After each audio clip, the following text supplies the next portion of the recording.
दोस्तों, क्या ईरान जो है वो मोसाद की तरह इजराइल में कुछ बड़ा कांड कर रहा है, बड़ा कारनामा कर रहा है? क्या ईरान ने अपने लड़ाई का तरीका कुछ बदला है क्या? क्योंकि इसी हफ्ते में दो ऐसी घटनाएं हुई। मैं अभी जो बीते दिन एक घटना हुई है मैं उसके बारे में आपको बता देता हूं। तस्वीर निकल के सामने आई है, जो दावे किए जा रहे हैं उसके आधार पर मैं आपको बताता हूं कि कैसे इजरायली अधिकारियों को चुन चुन करके इजराइल में ही मारा जा रहा है। उस खबर के बारे में भी मैं विस्तार से आपको बताऊंगा।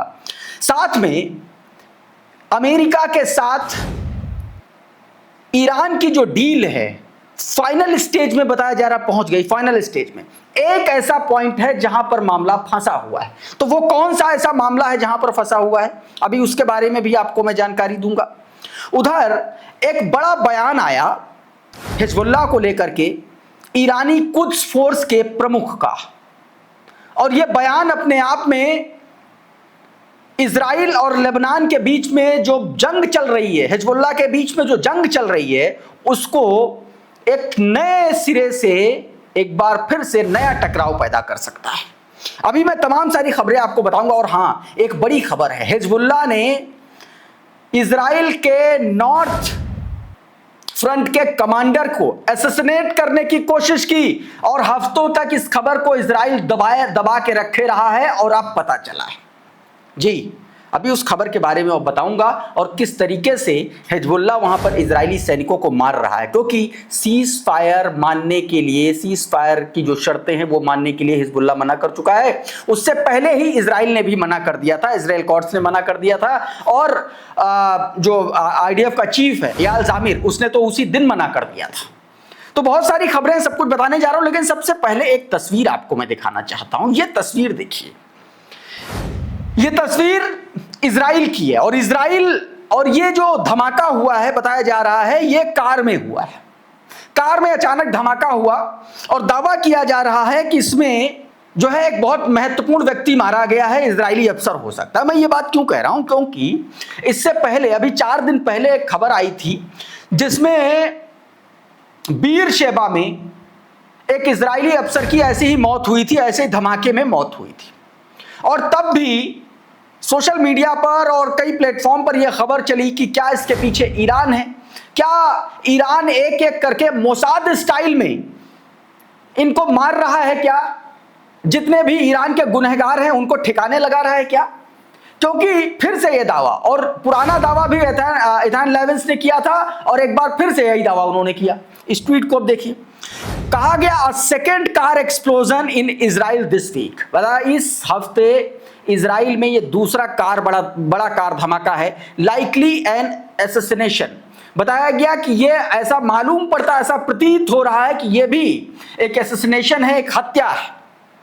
Iran has infiltrated Israel from with in. बताया गया कि ईरान जो है इजराइल में घुसपैठ कर चुका है, ये इसमें दावा किया गया। और ये अपने आप में बेंजामिन नेतन्याहू और आईडीएफ के होश उड़ा देने वाली खबर है, इजरायली अधिकारियों की होश उड़ा देने वाली खबर है।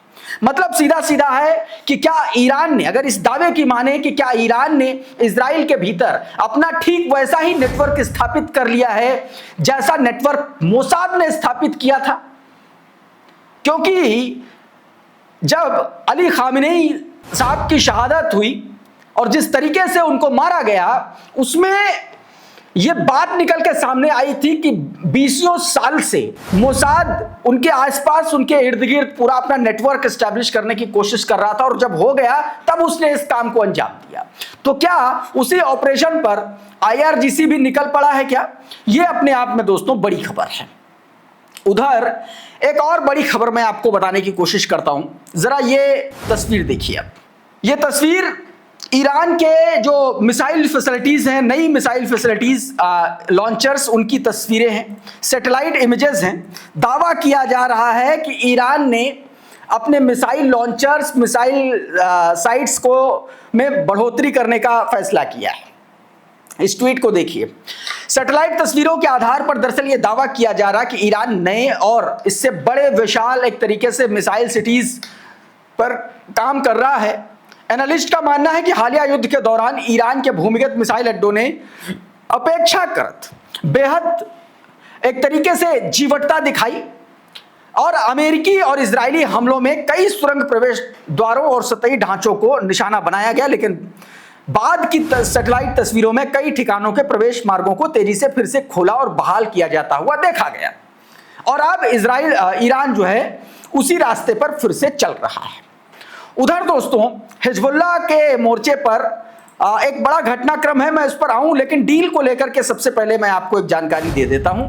जरा इस खबर को देखिए, अल अरबिया की यह खबर है और इस खबर में डील को लेकर के कुछ दावा किया जा रहा है कि अंतिम एक तरीके से पायदान पर डील पहुंच चुकी है। आपकी स्क्रीन पर यह ट्वीट कहा गया कि ईरान की फ्रोजन जो एसेट्स हैं उनके एक हिस्से को जारी करने के तंत्र पर बातचीत जारी है। मामले से परिचित एक सूत्र ने अल अरबिया को बताया कि अमेरिका और ईरान के बीच समझौता अंतिम चरण में पहुंच चुका है। फिलहाल सबसे बड़ी बाधा यह है कि ईरान की फ्रोजन एसेट्स जबकि जो धनराशि है उसके एक हिस्से को किस तरीके से जारी किया जाए।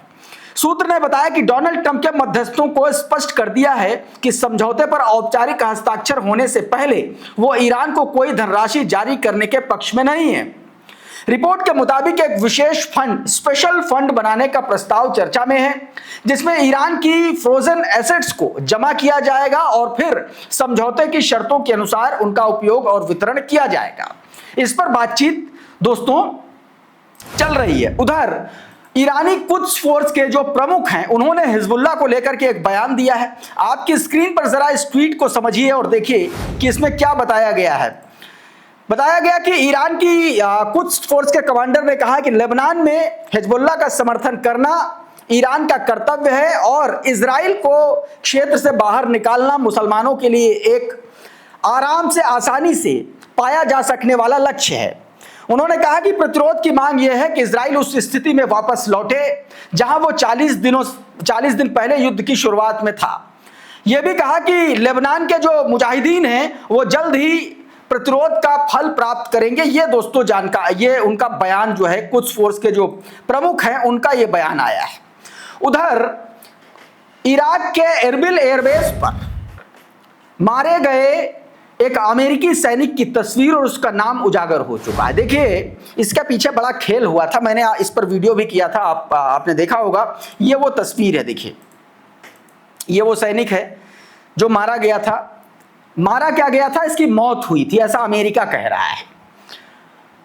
बताया गया, मारियो नौफाल का ये ट्वीट बताया गया कि ये सार्जेंट डेविन ए सेबेल हैं, ये इनकी मौत हुई थी 31 तारीख को इनकी मौत हुई थी। 31 मई को मौत हुई थी। बताया जा रहा है कि ट्रेनिंग हो रही थी एरबिल एयरबेस में, वहां पर इनकी मौत और एक ब्रिटिश सैनिक की भी मौत हुई थी। लेकिन बड़ा आश्चर्यचकित करने वाला मामला यह है कि उसी तारीख को उसी इलाके में ईरान ने कई सारे कुर्द जो सेपरेटिस्ट हैं उनके ठिकानों पर हमला किया था। PAK का हेडक्वार्टर भी उड़ा दिया था, उस पर भी हमला किया था और उसी दिन इनकी जो है इन दोनों की मौत हुई। तो सवाल यह उठ रहा है कि क्या कुछ छिपाया तो नहीं जा रहा है, क्या ये मौतें ईरान के हमले में तो नहीं हुई हैं? इस तरीके के भी कयास दोस्तों लगाए जा रहे हैं। इस बीच हिजबुल्लाह की तरफ से कुछ बड़ी खबरें हैं। सबसे पहले जरा आप इस खबर को देखिए, ये तस्वीर सबसे पहले आप देखिए। अब ये जो तस्वीर आप देख रहे हैं ये नॉर्थ इजराइल में IDF के प्रमुख मेजर जनरल राफी मिलो है। राफी मिलो अपनी मौत से चंद सेकंड चुके हैं, चंद सेकंड, मिनट नहीं सेकंड।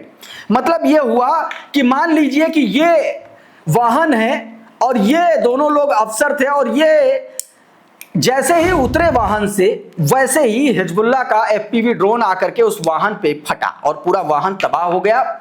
ये जानकारी निकल के और कहा तो ये भी जा रहा है, इस ट्वीट को देखिए, बताया जा रहा है कि इस हमले को बताया जा रहा है कि हफ्तों तक छिपाया गया और अब जाकर के ये खबर निकल के सामने आई है। देखिए कहा गया दक्षिणी लेबनान के दौरे के दौरान हिजबुल्लाह के एक FPV ड्रोन ने उत्तरी कमान के IDF प्रमुख मेजर जनरल राफी विलो के वाहन को निशाना बनाया। इजरायली मीडिया के अनुसार यह घटना कई हफ्तों तक सैन्य सेंसरशिप के तहत दबा करके रखी गई और अब इसकी जानकारी निकल के सामने आई है। रिपोर्ट्स के मुताबिक हमले के कुछ सेकंड पहले ही मेजर जनरल राफी मिलो और उनके एक स्टाफ अधिकारी वाहन से बाहर निकल चुके थे और इसी की वजह से दोनों हमले में बाल बाल बच गए। यह घटना यह भी दिखाती है कि हिजबुल्लाह के एफपीवी ड्रोन अब इजरायली सैन्य नेतृत्व और उच्च अधिकारियों के लिए भी गंभीर खतरा बन चुके हैं, और खासकर दक्षिणी लेबनान और सीमावर्ती इलाकों में।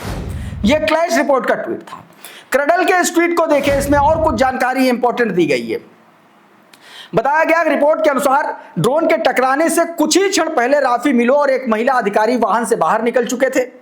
इस हमले में कोई हताहत नहीं हुआ, लेकिन घटना ने इजरायली सैन्य नेतृत्व की सुरक्षा को लेकर के गंभीर सवाल खड़े कर दिए और हमले के बाद इजरायली सेना ने दक्षिण लेबनान में वरिष्ठ अधिकारियों की यात्राओं से जुड़े सिक्योरिटी प्रोटोकॉल में बड़ा बदलाव किया है। यह फैसला ऐसे समय में लिया गया जब हिजबुल्लाह के ड्रोन इजराइल के लिए लगातार बढ़ता खतरा बनते जा रहे हैं। इजरायली सैन्य संवाददाता इते ब्लूमबेंथल ने कहा कि यदि हमले में राफी मिलो मारे जाते या घायल हो जाते तो यह इजराइल के लिए एक बड़ा रणनीतिक और मनोवैज्ञानिक झटका होता। बताया गया कि इजरायली वरिष्ठ कमांडर को निशाना बनाना हिजबुल्लाह का कई साल पुराना लक्ष्य रहा है। अब आप सोचिए कि अगर ऐसा होता तो बुरी तरीके से इसमें दोस्तों इजरायली सेना जो है पिछड़ जाती और मारी भी जाती। तो दोस्तों अभी के इस वीडियो में बहरहाल इतना ही। बहुत बहुत शुक्रिया, बहुत बहुत धन्यवाद। आप जुड़े रहिए आपके अपने चैनल द लाइव टीवी के साथ। नमस्कार। द लाइव टीवी, सच सबसे आगे।